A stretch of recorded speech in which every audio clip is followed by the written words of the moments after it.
All right, now we're moving on from the handstand where we do hollow downs and open shoulders, all the drills to tighten the body from a handstand to the ground, in and out of a handstand, because ultimately we want to do this in a round off and in a back handspring. But normally we're doing a round off, we're going to take 2 or 3 steps and hurdle and go really fast into a round off, and while that speed and power is very helpful, it's not good when you want to isolate the body and teach the kids exactly what they're supposed to be doing. So here we've got a setup where we are isolating to work on the pike down, specifically pulling the hips under. It's one thing to do it in those little drills where you're just going from a handstand, but now we're going to start from a lunge. Just going to do a round off, and I'm going to catch her here, and we're going to go downhill, and going downhill gives us a little more time before her feet hit to focus on what she's got to do to keep her hips tilted under. Ready? And when she goes, I catch her, and now we're back to the isolation drill of holding here, don't let the legs drop, and she comes right up. I'm going to add something to that to make it even easier, and that is I'm going to let her bring her arms down by her side. As she comes out of the round off, she gets to pull her arms to her side, and that will make it easier because the taller body becoming shorter rotates more easily. Also, I think that with the arms by the side, it helps them to kind of feel like a cast, like we're splinting the upper and lower body, so that they can clamp down and try not to bend over. And we shouldn't be able to arch them at the hip. And then if she comes up totally straight, I want her to start to feel how she can just fall right to her back, nice and tight. Don't arch your back when you hear hips under, squeeze. All right, stay right there. Now bring you back up. Squeeze tight. Now when you're teaching the kids to do a fall back, most of the time they end up piking at the hip and hitting seat and then slamming their head back, whiplash, jolting. So this is nice. Get them ready. Stay tight. Now don't arch your lower back. Ooh, see how I'm arching? There. Stay just like that. Let the whole body fall together. And once they get here, we'll just kind of make sure, squeeze the seat. Now I should be able to lift you up. Hips tilted under, nice and flat. Rounded shoulders, close together. All right, come on back up. Now let's try it. This is all about isolation. A lot of times I'll look out and see kids running 2 or 3 steps, maybe 5, 6 steps across the floor just to do a nasty hurdle and hiking down, and the first thing I want to do is say, stop. Well, let's just go from a lunge where we can teach you and help you focus. Good hips under, nice lunge position. Go ahead. Now catch, hips under. Remember, this time she's bringing her arms right to her thighs immediately so she can stand and fall. Now it's all about sculpting and moving along. Hopefully she can go faster and faster. Now understanding that she's starting from a lunge, she's not going to be able to generate. It'd be really hard for her to do this by herself. But that's okay. I'm putting this handicap on her, making her start from a lunge. Go ahead, lunge. Knowing that I'll come in and I'll help as long as she focuses on the position. Go faster. Faster. Hold. Arms to your thighs. Oops, you forgot to bring your arms down. So you must remember that as you hit, you push, come right into it. Again, a little faster.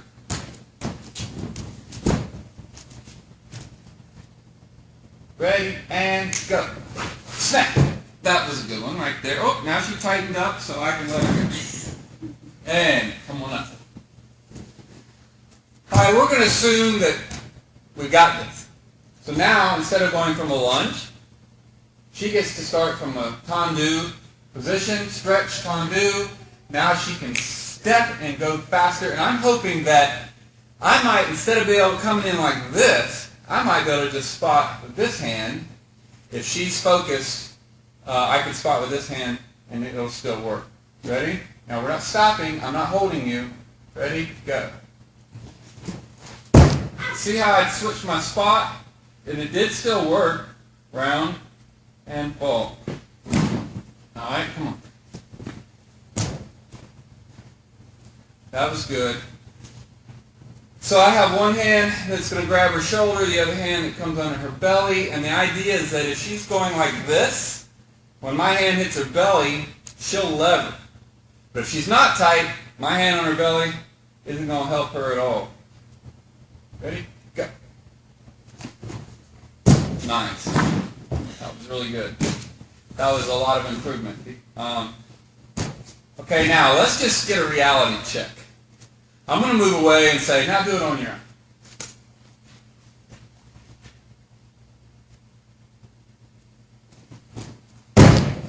See, there's still that big pike in there. But that's understandable. Remember that most of the time when you're teaching this, you're not going to have a world-class athlete. And in Mackenzie's case, she is a tall, lean dancer. Does not have a lot of tumbling background. She can tumble, but she's never perfected these body positions. So it's understandable that, you know, when I isolate like this and make it hard from just a tendu, she's going to have a hard time. She may not have the strength to push off, but it's still good, and I understand I'll have to let her run a couple steps. But if she can learn it as best she can like this, then when we go to add 2 or 3 steps, it's a lot more efficient. And we'll try again. Go hard. Snap. Good. Now I'm just getting her a little bit, and she's getting it. Obviously, next we want to bring the arms up, but from just a step in her case, I don't think that will work. But it would be ideal if a child, an athlete, can step tendu and do this drill and bring the arms up. But now watch, I'm going to ask her to bring her arms up, and let's see how hard it is.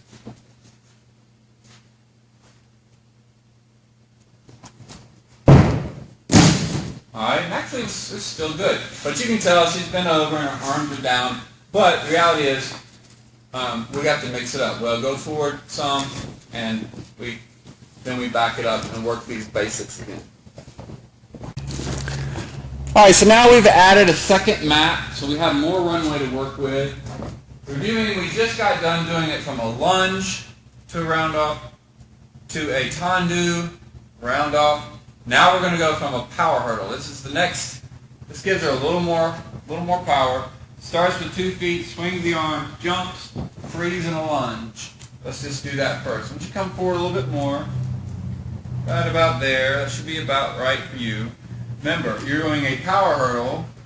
Stop in a lunge and let me check your position. Swing, jump, freeze. Okay, go back. Now we're going to do the same drill. I'm going to help you bring your arms to your thighs. Power hurdle, round off, stand, fall back. Go ahead. Swing and sting. Hips under. All right, and fall. Okay, good. Come on back. Now I used the advanced spot, presuming that she was going to have it, but because she went from a new power hurdle position, she lost focus on what she was doing, and that spot wasn't good enough. I would need to do the beginner spot where I come in with this hand and lever her up. You know what I mean? Let's try again with the advanced spot. Go ahead. Big power hurdle. Reach. Alright. That time she power hurdled so far that she had to reach right down by her feet. Well, that's not going to work. So, it's good though, because her power hurdle stretched out from here, so we're going to move her back a little more.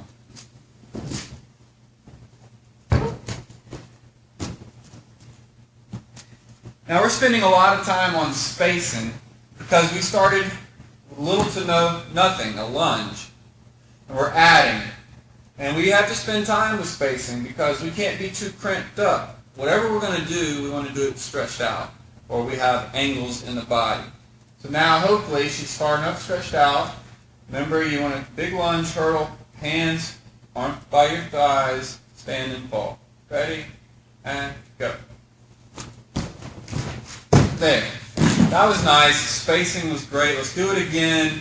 This time, I'm going to do the advanced spot, hand inside, opposite hand. So instead of this, coming in here. Same thing. Big hurdle, big stretch. That's all right. Remember, no, back up just a little bit. Yeah. Remember, don't let the arms drop down during the hurdle to your hands. They got to stay open the whole way. Go ahead. Open, yes. Stand. That's the way the one should have worked a couple times ago, if it worked right. I went with the advanced spot, which means I'm not doing as much. She did the nice stretched out hurdle, and it was much better than it was before. Okay, so now I'm out of her way. And before, when we did a tendu round off, she could not do it on her own. She did come up straight, but her knees were in front of her toes. Some kids will be able to do that, but in her case, we want the least amount of power that we have to give her with the run in order to focus on getting the position right.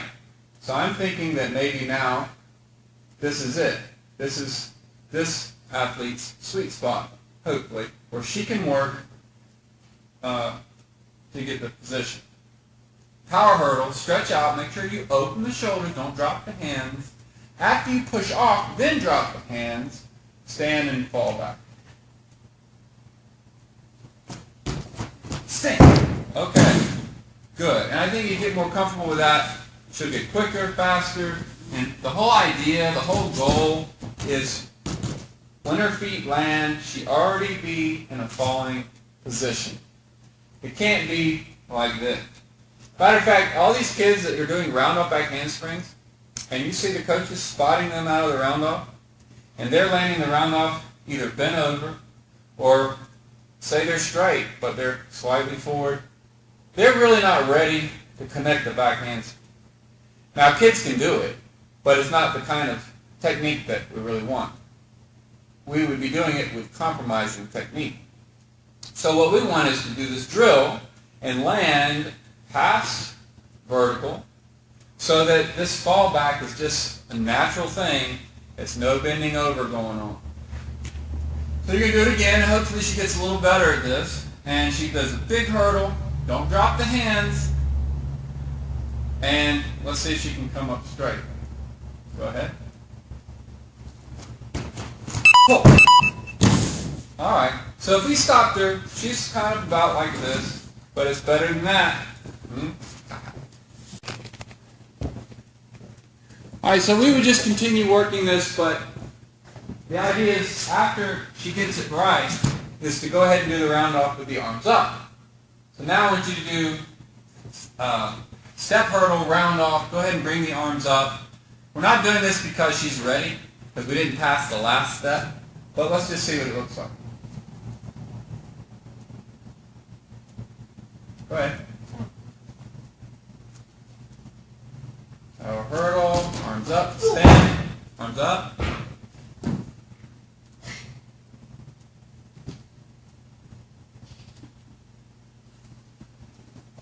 Alright, so let's try again.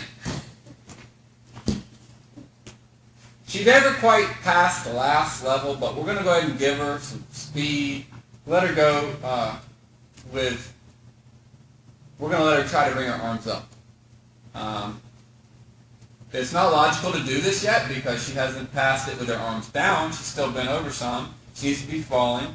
But just to show you, just imagine now if the arms are up, let's see what it looks like.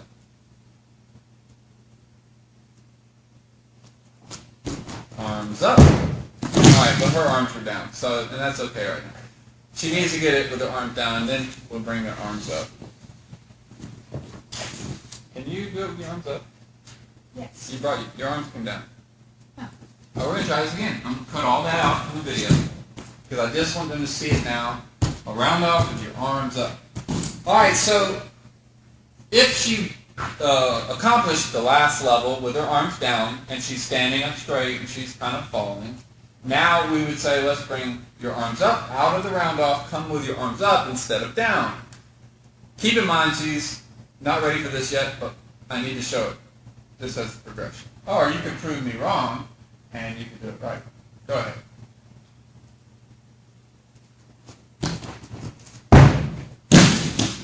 Man, I put my arms down. That's right, you put your arms down. Go back. Do it again.